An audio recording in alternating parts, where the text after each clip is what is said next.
Radha, also called Radhika, is a Hindu goddess and the chief consort of Krishna, the eighth incarnation of Vishnu.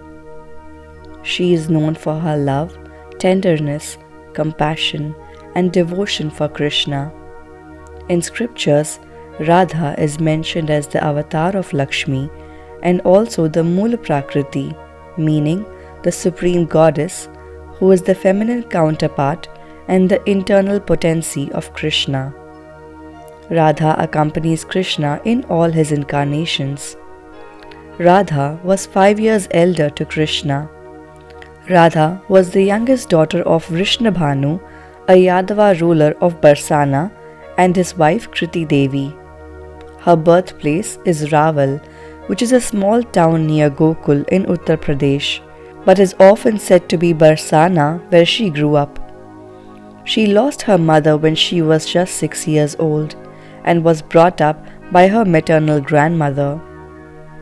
When her mother was alive, she had made a promise to visit the Mahadeva temple in Gokul, where Shiva was worshipped, but was unable to fulfill her vow due to her death.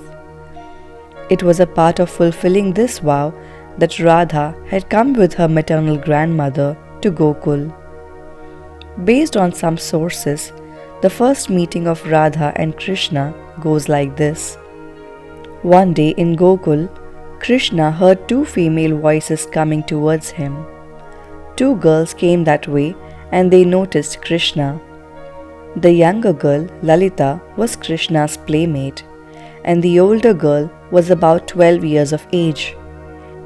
Krishna did not know who she was, but was drawn towards her. She was Radha. The moment Radha set her eyes on the 7-year-old Krishna, he never went out of her sight. From that moment, Krishna lived in her eyes her whole life, whether he was physically there or not. To put it in her own words, Radha says, "I live in him, he lives in me. It doesn't matter where he is or who he is with, he is only with me. He cannot be anywhere else." For a few days, Krishna and Radha play together, and then it was time for Radha to leave. She was traveling in a bullock cart along with her family when they saw Krishna running behind the cart. Being such a lovable boy, they took him in the cart so she could ride with them till the outskirts of the village. As they reached the outskirts of the village, Krishna got down. Krishna also came to know that the whole of Barsana village had decided to migrate to Vrindavan, a place on the banks of the river Yamuna which was not yet inhabited. Krishna told Radha that he would come to Vrindavan. Radha took this simple statement of Krishna as a promise, and she waited for months. Almost 13 months later, because of certain problems in Gokula, especially because of wild animals attacking their cattle, Krishna's words came true, and the people of Gokula decided to migrate to Vrindavan, which was a virgin forest with abundant grasslands next to the river. The youth phase of Radha's life is filled with her divine leelas with Krishna. There is one story about Krishna dressing himself up exactly like Radharani in order to please Radha, who was upset with him. Upon seeing Krishna dressed up as a woman and not recognizing him, the gopis and the sakhis of Radharani asked the disguised Krishna what was her name and if she could sing a song to cheer up Radhika. Krishna said that his name was Shyam Sakhi, since he was dark in complexion, and sings a song that plunges the gopis into ecstatic bliss. To reward Shyam Sakhi, Radharani was about to give her the jewel locket from her neck. Her friend Lalita then notices that this wasn't a real gopi and informs Radha. But seeing her beloved dressed up this funny way, Radha could no longer maintain her anger and gave away her jewel to Krishna. It is said that as children, Radha and Krishna playfully married once. Garga Samhita mentions this secret marriage between Krishna and Radha as a divine event which was witnessed by the presence of Brahma in the Vrindavan forest. However, this marriage held no meaning to the real world. Radha asked Krishna why couldn't he marry her, to which Krishna replied that marriage is a union of two souls. Radha and Krishna are one soul. How could he marry himself? The place where Radha and Krishna's marriage was conducted is still present in the outskirts of Vrindavan, called Radha Krishna Vivasthali. When Radha grew up, she was forcefully married to another man named Abhimanyu, but some sources refer to him as Ayana. One day, Jatila, the mother-in-law of Radha, forbade her to perform her customary Surya Puja at the distant Surya Kund, concerned that her daughter-in-law was spending too much time outside the home. Being restricted to the confinement of her in-laws' house, Radha felt dejected and began to cry an ocean of tears, thinking what use was her life if it was devoid of Krishna. So Radha decided to make a beautiful flower garland for Krishna and gave it to Vrinda Devi, who in turn gave it to Subala, the friend of Krishna. Receiving the garland from Subala, Krishna understood that Radha was confined by Jatila and was not allowed to come. So his zeal to meet her turned into extreme sorrow.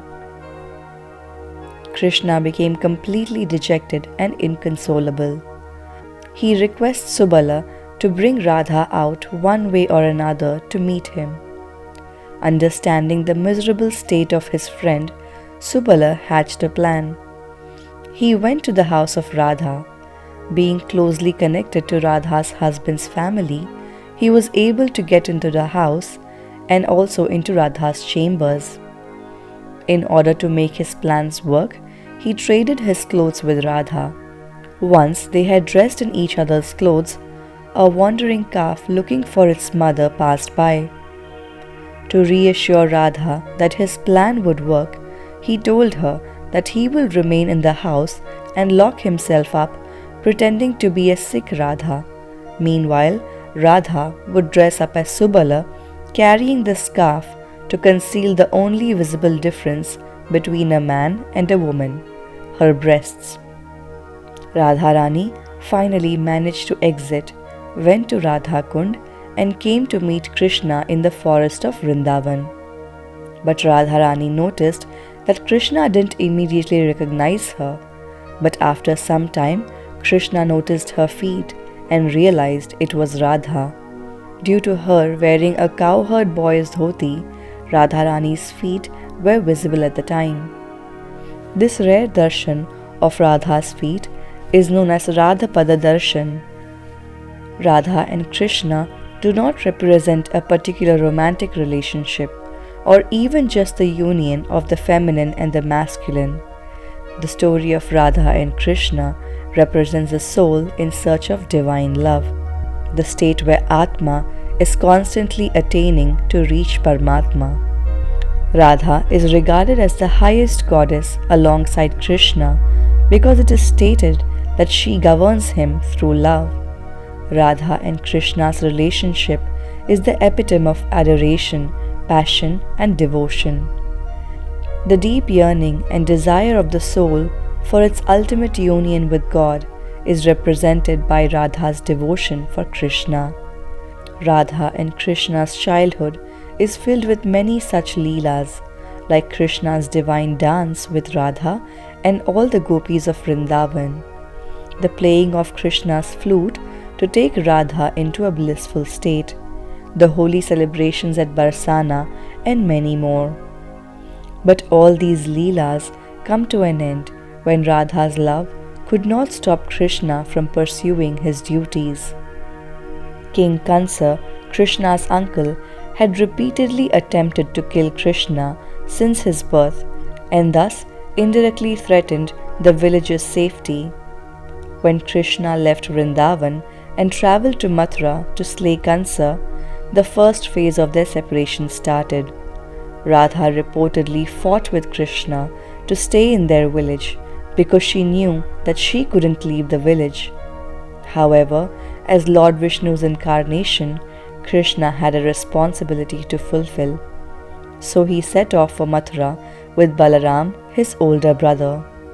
As mentioned in Srimad Bhagavad chapter 44, after winning a wrestling match against Kansa and taking back control of the Mathura kingdom, Krishna dispatched one of his companions to persuade Radha to accompany him in Mathura. However, Radha declined and decided to stay in the hamlet with her family and friends. It is said that while Radha lived a familial life with her husband and children, her heart and soul was always attached to the thoughts of Krishna. As per a lesser known tale, it is said that midway through her life, Radha decided to abandon everything and travel to Dwarka, the new kingdom of Krishna. Krishna was happy to see Radha at his house. After a lengthy absence, they were finally united. Nobody knew about Radha, the new woman, or her connection to Krishna. She was only known to Krishna, Balaram, and a few of his boyhood pals. As a result, Radha opted to remain in Dwarka and assist with palace operations at Krishna's request. But soon, Radha noticed a loss of spiritual kinship that she had experienced with Krishna before. She understood that their love was divine and spiritual and had nothing to do with the couple being physically present next to each other. She hurriedly left the palace and went to an ashram. Krishna did not stop her. After some time, a news reached Krishna that Radha was prepared for Mahasamadhi. Krishna hurriedly arrived at Radha's ashram immediately. Radha urged Krishna to play the flute like he did when they were children. Krishna wasted no time and started playing his flute. It is said that he continued playing the flute until she closed her eyes and left her body, and that is how Radha died. Krishna allegedly shattered his flute on that day after realizing that his lover had died and never played his flute again.